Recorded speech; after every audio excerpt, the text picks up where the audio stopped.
Today, we're going to talk about one of the most important topics in any card game, and that's deck building. Deck building in Marvel Snap, in my opinion, is one of the most satisfying experience any card game, digital or otherwise, has ever offered. And in large part, that's due to the fact that the 12 card singleton decks that you see approximately 75% of every game make every individual slot in your deck incredibly impactful. If you change just one or two cards, you're likely going to see the impact of those changes very quickly, and they're going to allow you to impact the outcome of the games that you're playing.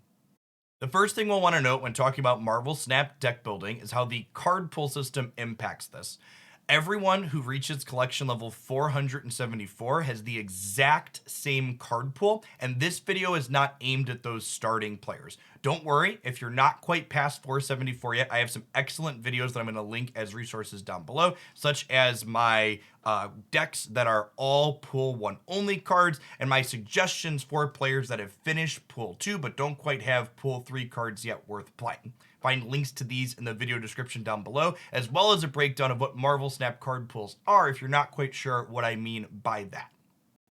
Now, for the actual content of today's video, I asked my Twitch subscribers to send me their Pool 3 collection lists. I'm going to be opening them up and looking at them for the first time here as I'm recording. We're going to take note of key combinations of cards that I see within them, and then we're going to build one specific deck for each card pool that looks to leverage a number of Pool 3 cards that these players have available to them. In my opinion, this is one of the best ways to approach deck building in Marvel Snap. Look at the resources that you have, look for key synergies between them, and then build with those groups of cards that work well with each other, filling in your blanks with key powerful pool 1 and pool 2 cards depending on what the deck is looking to do exactly.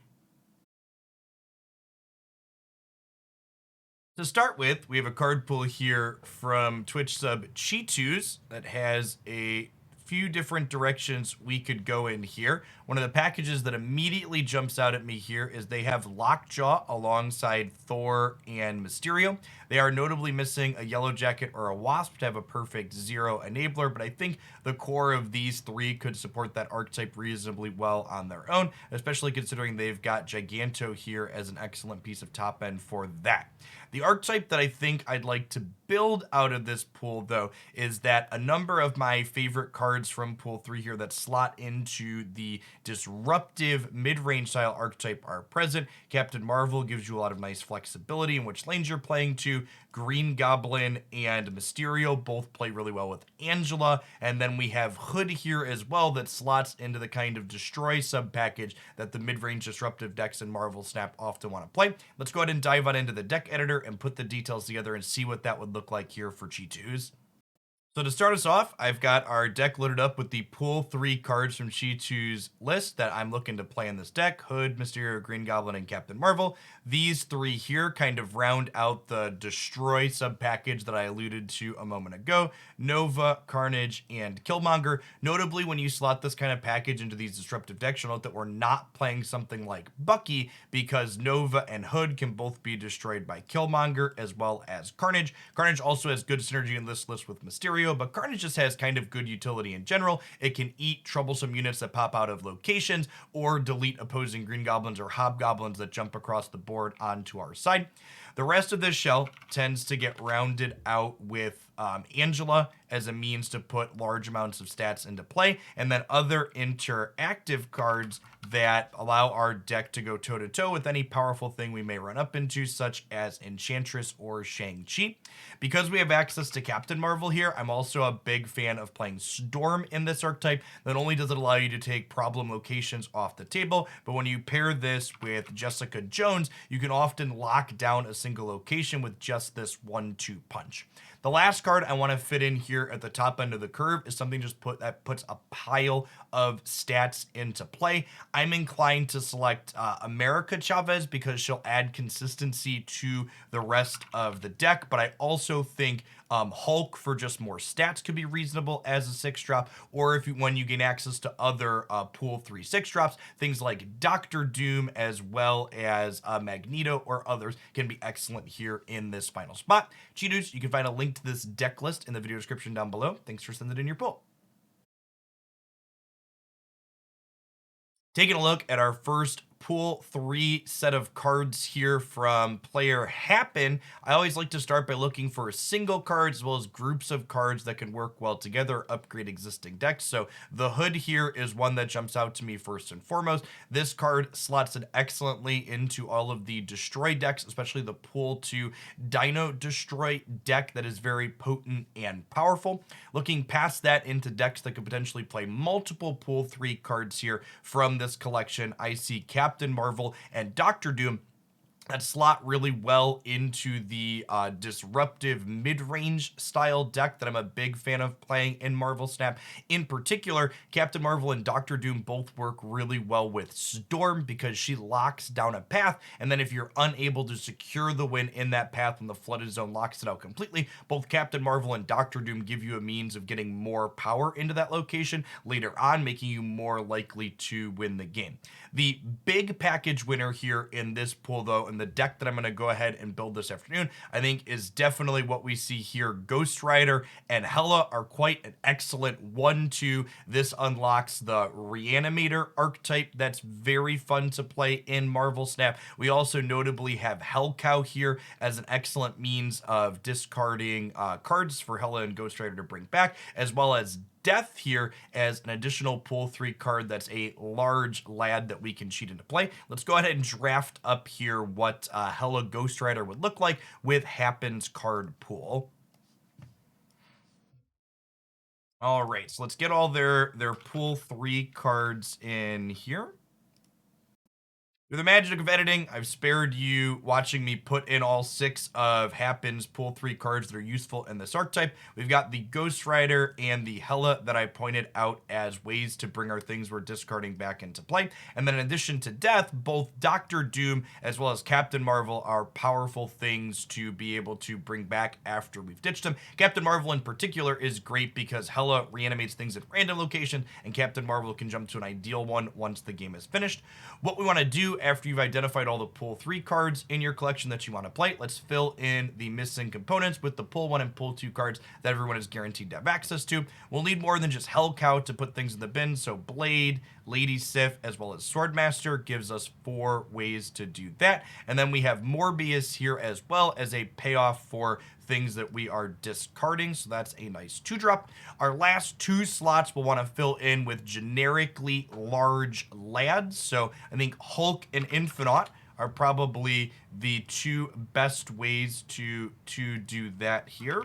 And that rounds out our Reanimator deck list here for Happen. So we've got 1, 2, 3, 4, 5 excellent cards at our top end to be discarding and bringing back. We've got 1, 2, 3, 4 discard enablers. We've got our 2 ways to bring things back. And then we've got Morbius as another way to leverage the cards that we're bidding.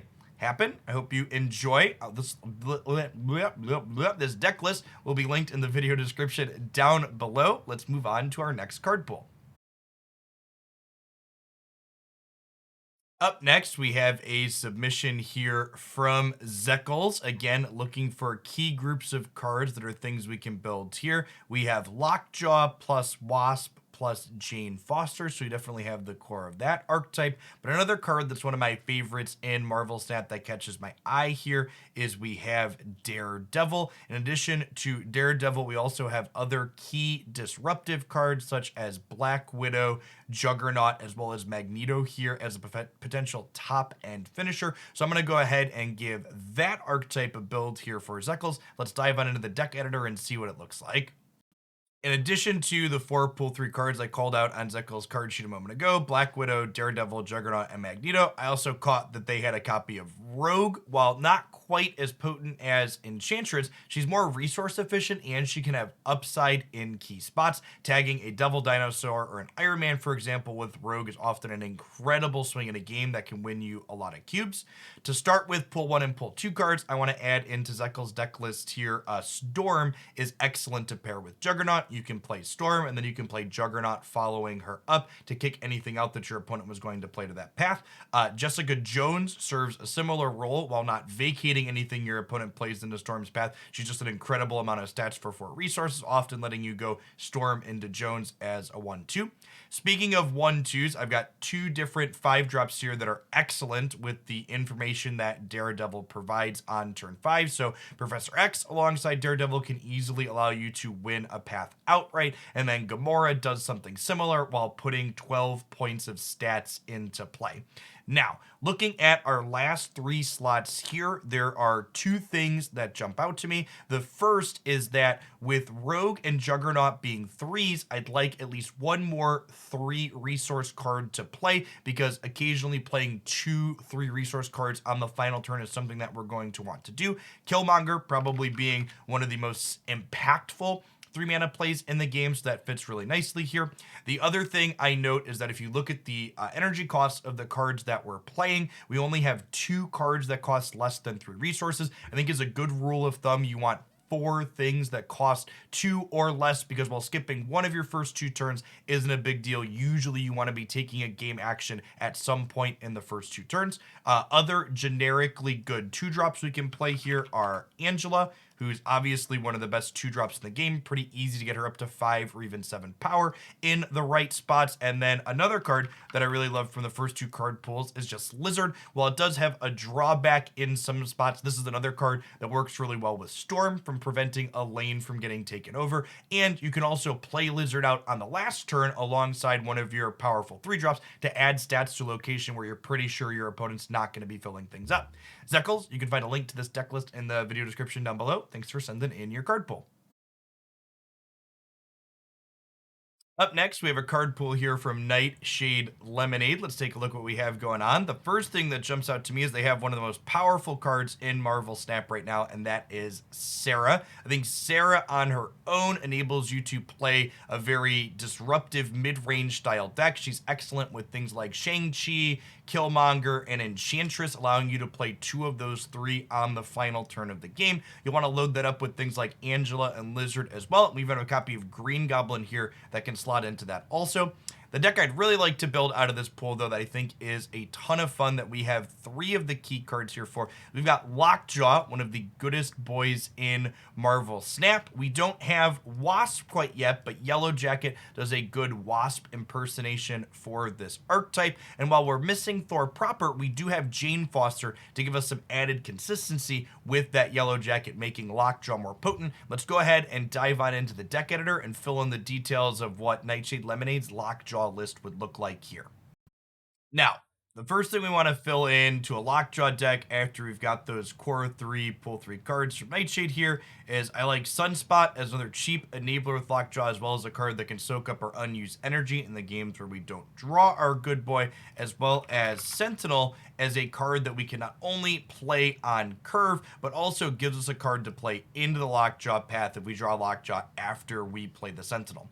The rest of this deck list should mostly be beef for our Lockjaw to be flipping into play, as well as a copy of Jubilee to give us another means to flip things into play here. So we're going to go ahead and clear our filters. We're going to look for 5 and 6 cost Bomb Diggities, and let's go ahead and get loaded up here. I love White Tiger as a card that we can play into Lockjaw's location for good value. I love Vision as a card we can flip out of Lockjaw's location after the fact. I love me America Chavez as a way to make the deck more consistent and see Lockjaw more frequently. I like Hulk as a pile of stats, and then we're playing Sunspot anyways, so in addition to cheating Infinite into play, we can also organically just flip it out of our deck on occasion. And I think because we've got White Tiger and Jubilee here, I'd like to round out the final spot with Odin. Reasonable stats if we flip it out of the deck, and also excellent for getting us more Tigers or more hits with Jubilee. Hope you enjoy Nightshade, and find a link to this deck list in the description down below. Hopefully seeing my insights here today will give you some own thoughts now you can approach building your own Pool 3 collection decks. I'd love feedback in the comments down below if this type of content was useful, and perhaps if you'd like to see me build other players' Pool 3 collections in a short video like this on the channel at some point in the future. Remember, if you enjoyed this, to tap that like button as well, and if you're new to the channel, subscribe. I post Marvel Snap videos here 7 days a week these days, everything from tips and tricks like this to deck highlights to other game news updates. You wouldn't want to miss anything. Thanks for watching through all the way to the end as always, folks. I'll hopefully see you back again real soon.